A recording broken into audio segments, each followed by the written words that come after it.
Senectud, todo lo relacionado con el adulto mayor y su entorno. Acompáñanos a entender y conocer lo maravilloso del cuerpo humano en esta etapa de su vida. De la mano de especialistas que nos ayudarán a entenderla. Senectud, Senectud.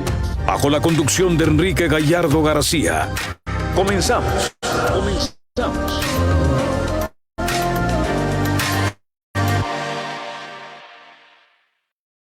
¿Listo, güey? Ok. Hola, ¿qué tal? Muy buenas tardes. Sean ustedes bienvenidos a Senectud, un programa dedicado a temas relacionados al proceso de envejecimiento, la etapa de la vejez y la persona adulta mayor. Te saluda en este micrófono tu amigo y servidor Enrique Gallardo García y hoy estaremos hablando sobre el tema de las demencias. Iniciamos. Saludo con mucho gusto a Yamil Vallejo, que está en la producción de este programa, y recordándote nuestra línea directa WhatsApp que aparece en pantalla, el teléfono 332-540-5737. Te lo repito, el número 332-540-5737. También déjame decirte que nos puedes seguir a través de nuestros canales oficiales, como lo es Facebook, YouTube, Spotify y también nuestra cuenta de Instagram, que es @senectud_radio. Nos puedes sintonizar a través de www.limxradio.com. Y para comentarnos el tema que te platiqué al inicio, las demencias, tengo el gusto de presentarles y saludar a la distancia a la doctora Dafne Estefanía Durón Reyes. Doctora, bienvenida, buenas tardes, ¿cómo estás?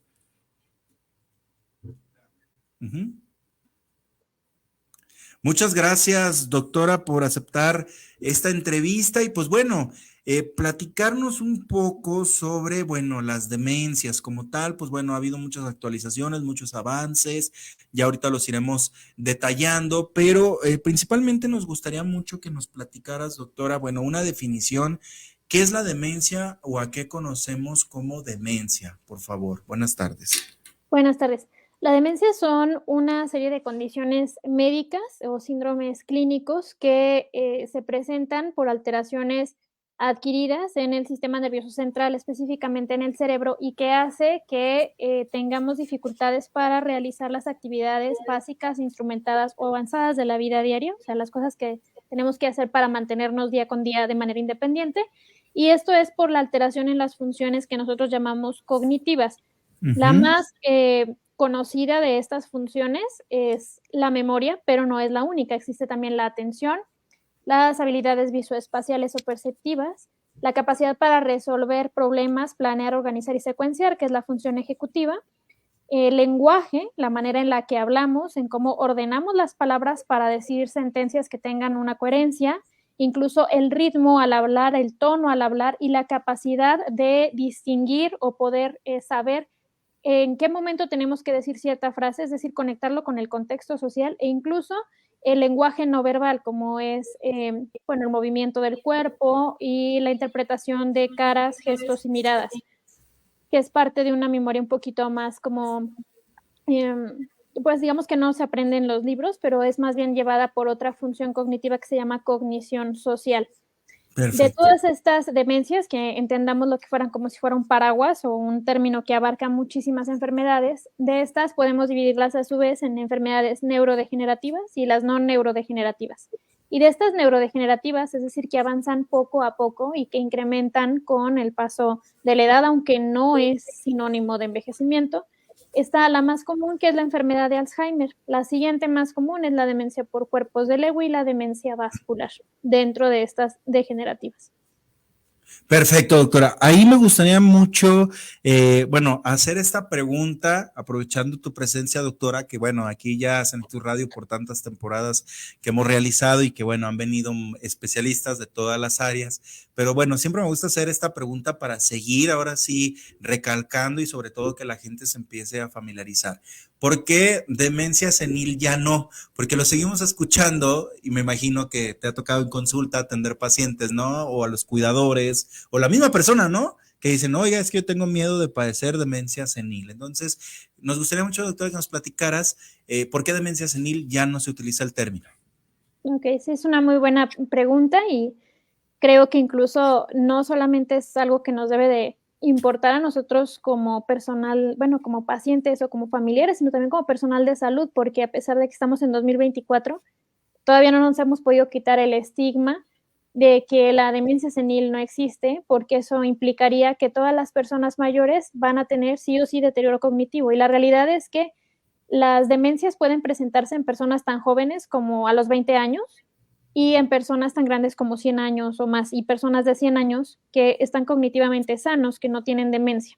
Entonces, ya no se usa el término demencia senil porque es un término que se usaba mucho antes, cuando no existían estudios que ahora tenemos para corroborar que la integridad del cerebro esté bien y que la persona pueda hacer sus actividades del diario, como son la resonancia magnética, los biomarcadores en sangre o líquido cefalorraquídeo. Entonces, es un término que no se usa porque está, número uno, pues digamos que anclado a mucho estigma, ¿no? Al hecho, insisto, de pensar que la demencia es parte normal del envejecimiento, lo cual es una completa mentira, es un mito completamente. La otra es que en esta demencia senil, a lo largo de la historia de las demencias, se le llamó así no solamente a lo que ahora sabemos que es la enfermedad de Alzheimer, sino también a ciertas demencias como la demencia vascular, e incluso a veces hasta la de Parkinson, porque ampliaban, o sea, no se hacía alguna distinción, era simplemente es una persona mayor y tiene deterioro en las funciones cognitivas, es demencia senil. Entonces, esa es la razón por la cual no la utilizamos. Y cuando lo utilizamos, pues lo único que denotamos, insisto, es que estamos perpetuando ese estigma, número uno, y la segunda, pues que no nos hemos actualizado, ¿no? Totalmente, y fíjate que, déjame decirte aquí, doctora, que a veces también, no nada más, bueno, en médicos geriatras, bueno, lo vemos en médicos psiquiatras, en médicos también neurólogos, donde vemos estos diagnósticos y que, bueno, pues uno que ya está más familiarizado, pues ahora sí como dicen, no, te vas para atrás porque dices, bueno, esto se supone que ya tiene una actualización, creo que hasta el mismo DSM-5 te lo aclara perfectamente y tiene otro nombre, pero que bueno, al final de cuentas hay que darnos a la tarea de poder, bueno, seguir familiarizando, concientizando este tema y sobre todo el concepto también para que la gente, pues bueno, no se deje llevar por solamente lo que vemos o que en ocasiones también lo vemos, bueno, a través de las redes sociales o lo vemos también en ocasiones en el internet, que vemos este significado, ¿no? O esta definición, ¿no? Demencia senil y lo siguen utilizando. Tenemos ya varias preguntas para ti, doctora. Recordarles nuestra línea directa WhatsApp. Tenemos el teléfono 332-540-5737. Aparece en pantalla. Y por acá dice Silvia Covarrubias, ¿se pueden revertir las demencias? Bueno, existe un grupo de demencias que sí tienen datos como de reversibilidad, vamos a decirlo, pero es mientras se las estamos estudiando. Más bien, ya cuando nosotros establecemos el diagnóstico de demencia, sabemos que ya no va a regresar a la cognición normal. Se pueden mejorar todas las condiciones de la persona para que pueda hacer la mayor de las actividades de la vida diaria y sobre todo lo que más le importa en ese momento a la persona, o sea, lo que para él o ella es importante, y mejorarle el resto de las enfermedades que van acompañando a la demencia. Pero como tal, normalmente nosotros no podemos regresar a un estado de cognición normal. Hay un grupo pequeñito, insisto, dentro del estudio de las demencias, son las demencias reversibles. ¿A qué llamamos demencias reversibles? Son aquellas personas que tienen algún problema de memoria, atención, lenguaje, conducta, etcétera, y que apenas están empezando a estudiar, o sea, apenas llegaron a la primera consulta, y vamos a ver que no tengan algún otro problema que esté causando estos síntomas. Por ejemplo, descontrol de diabetes, descontrol de las funciones de la glándula tiroides, o sea, tener hipo o hipertiroidismo descontrolado también puede causar problemas de memoria, de atención, de función ejecutiva. Problemas psiquiátricos descontrolados también, problemas neurológicos extra a la demencia, como por ejemplo esclerosis múltiple, epilepsia que no esté controlada, etcétera, que pueden mejorarse cuando damos el tratamiento. Pero como tal, pues estas son más bien las manifestaciones cognitivas de otras enfermedades. La demencia como tal, ya establecida como un diagnóstico, como algo neurodegenerativo o de cualquier otra causa, pues ya pasamos, como digamos, a esa etapa en la que ya descartamos todo lo que se pudiera revertir. Entonces, digamos que es como una fase en el diagnóstico, pero realmente, estrictamente hablando, la demencia al día de hoy no tiene tratamiento curativo, es decir, no podemos regresar a un estado de normalidad en relación a nuestras funciones cognitivas. Perfecto, tenemos por acá a Fernando Silva, saludos, y también a Dube Betelgense, dice, qué gusto ver a la doctora Dafne, gracias por compartir su amplio conocimiento. Por acá dice Mónica Olvera, ¿a partir de qué edad se pueden presentar las demencias, doctora? Esa también es una muy buena pregunta, pues dependerá del tipo de demencia. Ciertamente las demencias de las más comunes, insisto, serían de las neurodegenerativas y de esta la enfermedad de Alzheimer, esa es la más frecuente. Y la enfermedad de Alzheimer, a su vez, la más frecuente es la que se presenta arriba de los 65 años, más o menos una de cada 3 personas mayores de 65 años, se calcula, van a tener enfermedad de Alzheimer. La cuestión es que existen otro tipo de demencias. Por ejemplo, la demencia frontotemporal es mucho más frecuente en personas menores de 65 años y hay reportes de personas que tienen 20 años, es el reporte como más, digamos, de la persona más joven con esta demencia. Existen otras demencias de causa no neurodegenerativa, como puede ser la epilepsia, y también igual, la demencia inicia en edades más tempranas. Entonces, digo, en términos generales, a mayor edad cronológica, o sea, años de vida, tenemos más probabilidad de coleccionar más factores de riesgo a lo largo de nuestro trayecto de vida, de manera que es más frecuente tener cualquier tipo de demencia o combinadas entre más edad tengamos. Pero esto no excluye que podamos tener las demencias en edades mucho más tempranas. Insisto, de las neurodegenerativas, la más frecuente y es casi la misma frecuencia que los mayores de 65 es la demencia frontotemporal. De ahí en más existen otras causas. Está, por ejemplo, la enfermedad de Huntington, que también aparecen síntomas mucho más tempranos, alrededor de los 30, 40 años, a veces en edades más tempranas y tienen ciertas características genéticas. Y el segundo pico ya es en la edad adulta mayor. Pero bueno, entonces, digamos, no hay una edad específica, pero sí saber que incrementan a mayor edad. Perfecto. Miguel Pineda dice, ¿cómo se diagnostica la demencia? Doctora, saludos. Saludos. Este también es una pregunta muy buena, excelente pregunta. Bueno, la demencia se diagnostica por una serie de pasos. Al igual que cualquier otra enfermedad, primero tenemos que hacer nosotros, los médicos, una historia clínica completa. A diferencia de a lo mejor otras enfermedades como pudiera ser diabetes, hipertensión, etcétera, donde basta y sobra con interrogar a la persona, a la persona que acude a la consulta, a lo que antes llamamos paciente o al enfermo. En las demencias es necesario hacer la historia clínica completa, pero interrogamos en dos partes de la historia. Interrogamos la de la persona para ver cómo verbaliza la queja, a ver si se está dando cuenta de los fallos que tiene y de qué tanto está impactando en su vida según la persona que tiene el problema. Y interrogamos también a un informante confiable, es decir, una persona que conozca a quien vamos a evaluar de al menos los últimos 6 meses y que conviva con él o con ella al menos 3 veces por semana. ¿Por qué? Porque esa persona nos va a decir si lo que está expresando el paciente o la persona afectada concuerda o no, y de ahí nosotros nos damos cuenta también en qué etapa de la demencia está. Entonces, esa es la primera parte. La segunda parte es hacer estudios de laboratorio para descartar todas las causas reversibles de deterioro cognitivo, como ya platicaba algunas, ¿no? En general es una biometría hemática, química sanguínea, pruebas de funcionamiento hepático y tiroideas, pruebas de, pues para ver cómo está funcionando el riñón, una química sanguínea, electrolitos séricos y en ciertos casos, pues por ejemplo, también descartar que no hubiera alguna enfermedad de transmisión sexual, porque por ejemplo el VIH y la sífilis también dan alteraciones cognitivas, ¿no? Pero eso ya dependerá del caso. La siguiente parte es hacer pruebas que se llaman de tamizaje cognitivo. Nosotros hacemos pruebas con lápiz y papel o a veces en alguna tablet para checar si estas quejas están impactando realmente en las funciones que nosotros tenemos y darles un puntaje y saber si vamos mejorando o empeorando con el tratamiento. Finalmente, lo que hacemos también, y eso es básico, es un estudio de neuroimagen, idealmente una resonancia magnética cerebral simple. ¿Por qué? Porque ahí vemos cómo está el cerebro, si está más pequeño en ciertas áreas o si ha tenido infartos, hemorragias, tumores o alguna otra lesión que esté explicando los síntomas. Después de hacer todo eso, nosotros reunimos la información y ya podemos darle nombre y apellido a los problemas cognitivos que tenga la persona. Entonces, es un proceso que puede tomar alrededor de 2 o 3 consultas en general.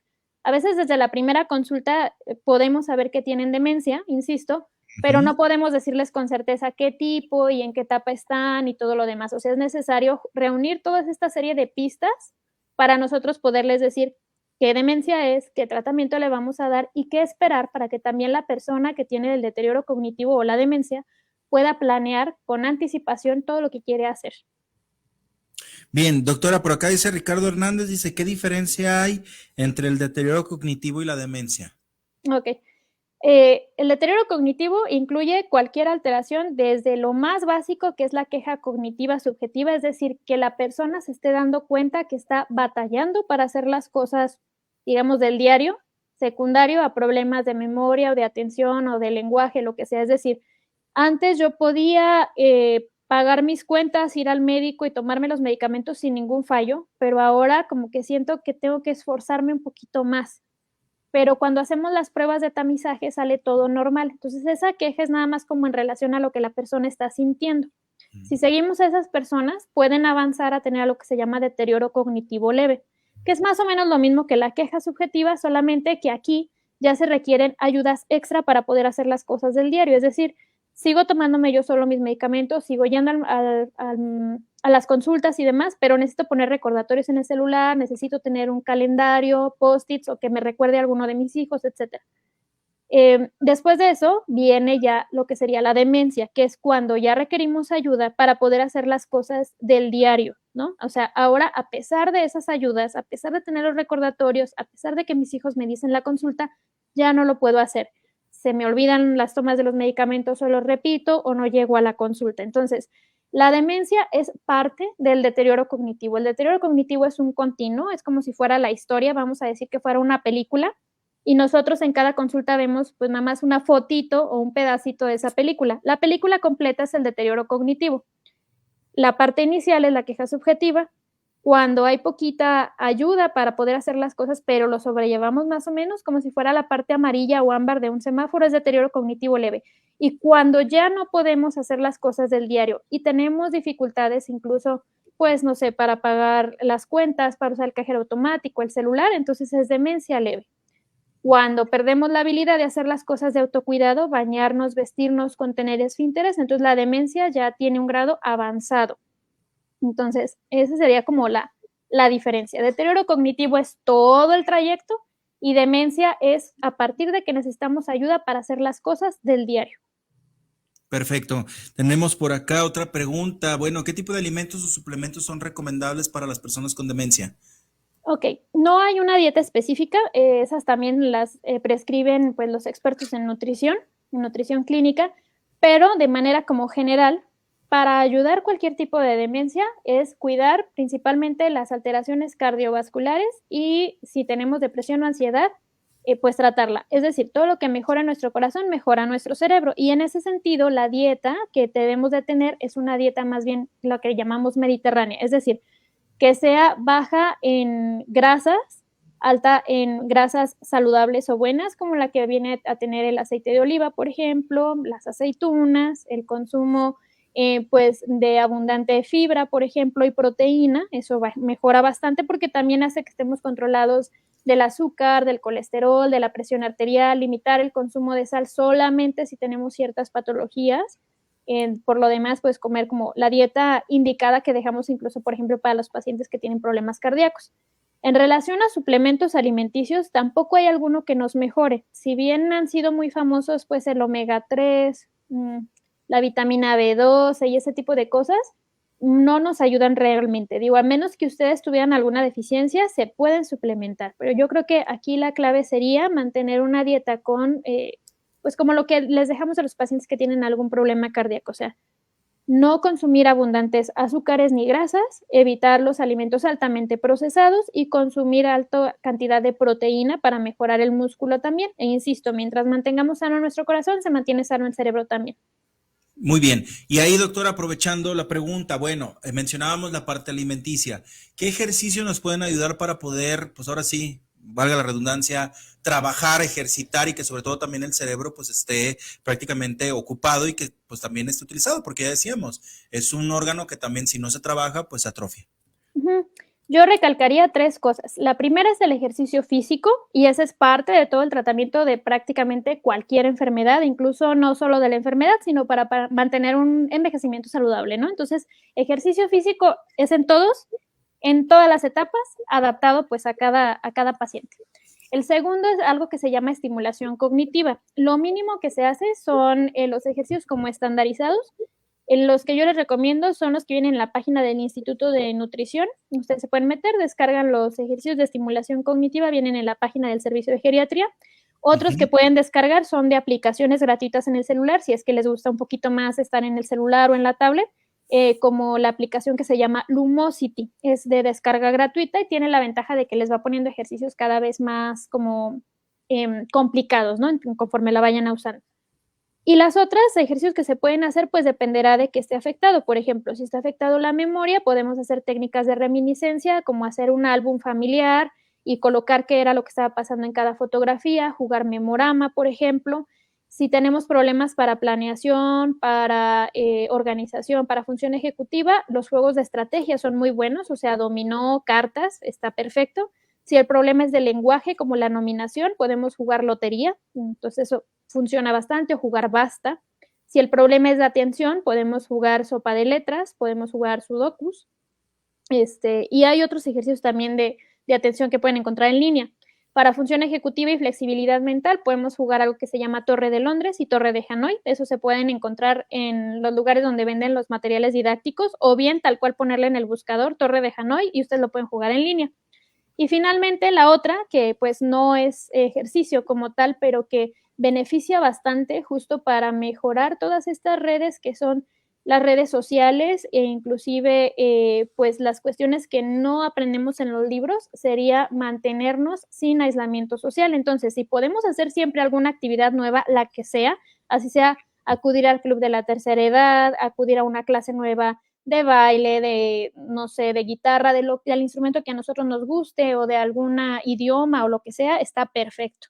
El baile y el arte en general, la arteterapia, mejoran muchísimas funciones cognitivas a la vez, incrementan el bienestar, disminuyen el dolor, incluso aquellos que ya tienen dolor crónico, pues hacen que no requieran tantos medicamentos. Entonces, yo pondría esos tres: mantenernos bien físicamente con el ejercicio físico, vaya, la estimulación cognitiva, que son propios para la mente como tal, para las funciones ejecutivas, funciones cognitivas, y la otra sería evitar el aislamiento o mantenernos en contacto con más personas la mayor parte de la semana, por ejemplo, ¿no? Evitar el aislamiento es súper importante.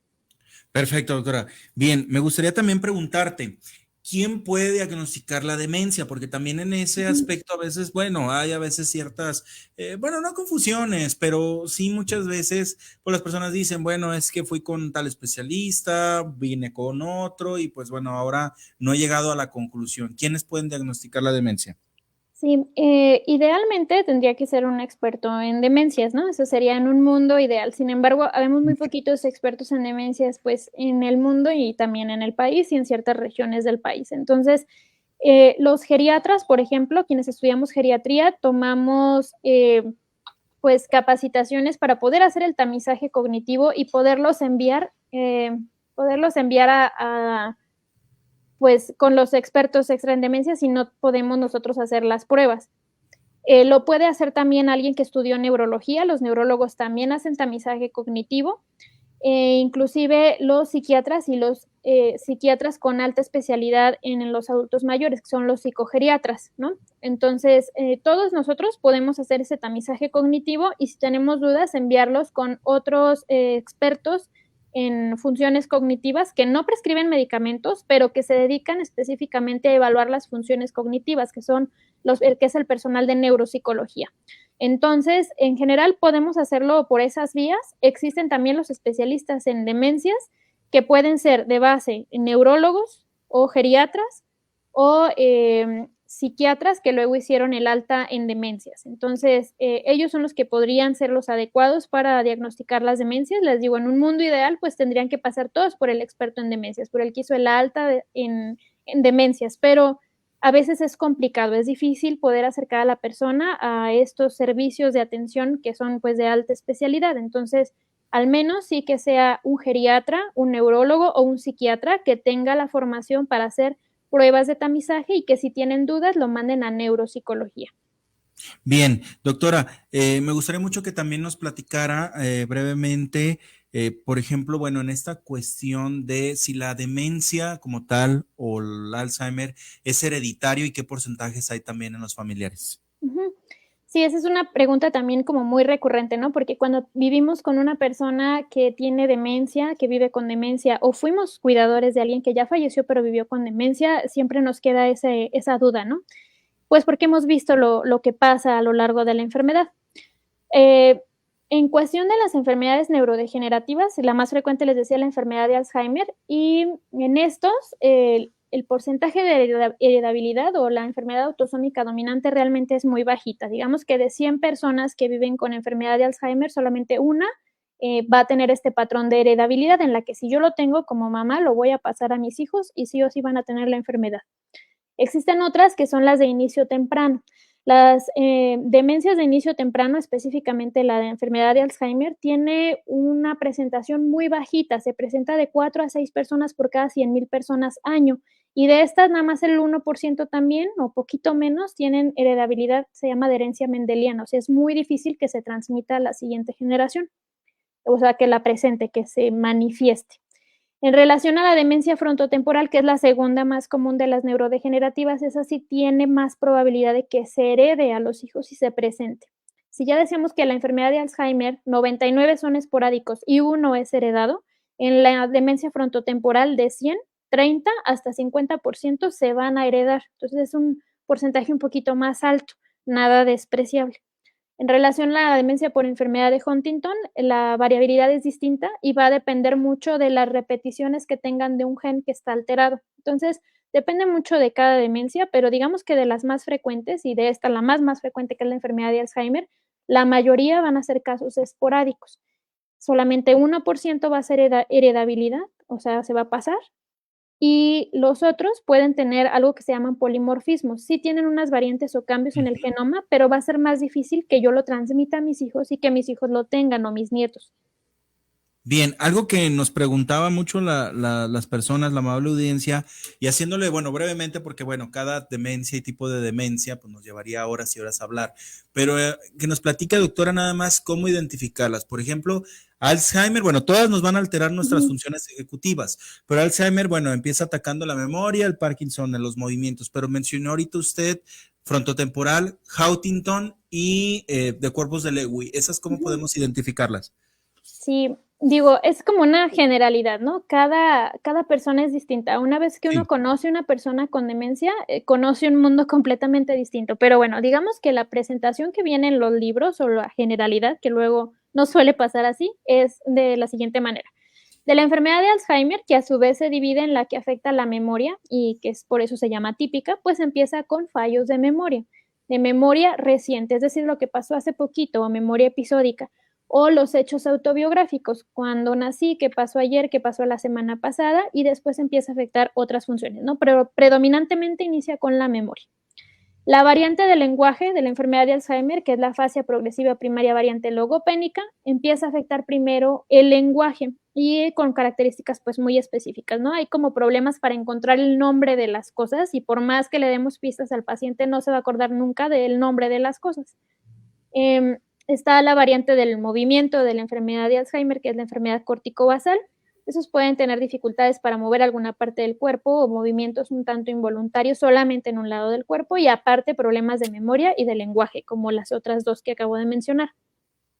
En el caso de la demencia frontotemporal, si es variante conductual, pues afecta primero la conducta, o sea, hay problemas para el control de las emociones, hay desinhibición, normalmente hacen comentarios pues inapropiados, a veces de índole sexual, tienen problemas para controlar pues incluso cuándo dejar de comer, por ejemplo, entonces tienen hiperoralidad, se llevan todo a la boca y comen de todo, ¿no? Con voracidad, eso se mantiene todo el tiempo, o bien estar apáticos, no hacer absolutamente nada, o sea, son personas que se pueden quedar sentados en la mañana viendo la televisión y hasta en la noche seguir sentados viendo la televisión, incluso omitiendo comidas.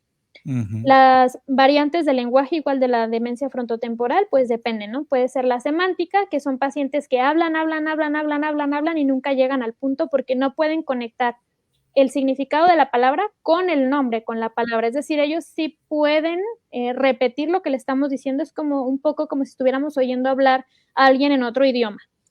Luego está la variante agramática, que es cuando se pierde la capacidad motora o del movimiento para hablar. Entonces, estos empiezan a quitar palabras, los conectores, ¿no? Los adverbios, las preposiciones. Entonces, empiezan a hablar como Tarzán. Los que tienen la variante del movimiento de la DFT, que es la parálisis supranuclear y corticobasal, pues tienden a tener problemas para la marcha, caídas recurrentes y después empiezan a tener problemas para la planeación, la organización y la atención. En la demencia por cuerpos de Lewy y en Parkinson pasan cosas un poquito similares, ¿no? Hay mucho problema para la atención, sobre todo durante el día, incluso pueden estar muy dormidos durante el día. Tienen problemas para el sueño, son sueños vívidos, o sea, reproducen lo que sueñan. Tienen problemas también para la planeación y tienen algunas alteraciones visuales como las alucinaciones. La de Lewy un poco más fuertes y pueden tener de todo tipo de alucinaciones, y las de Parkinson suelen ser más alucinaciones visuales y ya después de que pasaron las otras alteraciones. La diferencia entre las dos es que en la de Parkinson primero empiezan los problemas del movimiento, ¿no? Temblor, rigidez, caídas, que hablen más lento o que en general se muevan más lento. Y en la de Lewy empiezan al revés. Primero empieza lo de la problema de atención y luego se presentan los problemas del movimiento, pero los dos pareciera que tuvieran algo similar, ¿no? Los dos tienen parkinsonismo, los dos tienen problemas del movimiento. En el caso de Huntington, como si es heredable, normalmente son familias que ya se conocen. Pueden tener presentaciones antes de que tengan problemas del movimiento, con alteraciones de la conducta o psicosis, depresión, alucinaciones, y ya después se presentan los movimientos anormales, que son las coreas, los movimientos muy amplios, a diferencia del Parkinson, que es un temblor chiquitito. Eso sería como la generalidad. Muy bien, doctora, pues muchas gracias por esa parte. Y para finalizar, doctora, bueno, el tratamiento médico para estas pacientes que presentan demencias, como una generalidad que nos pueda platicar. Uh-huh.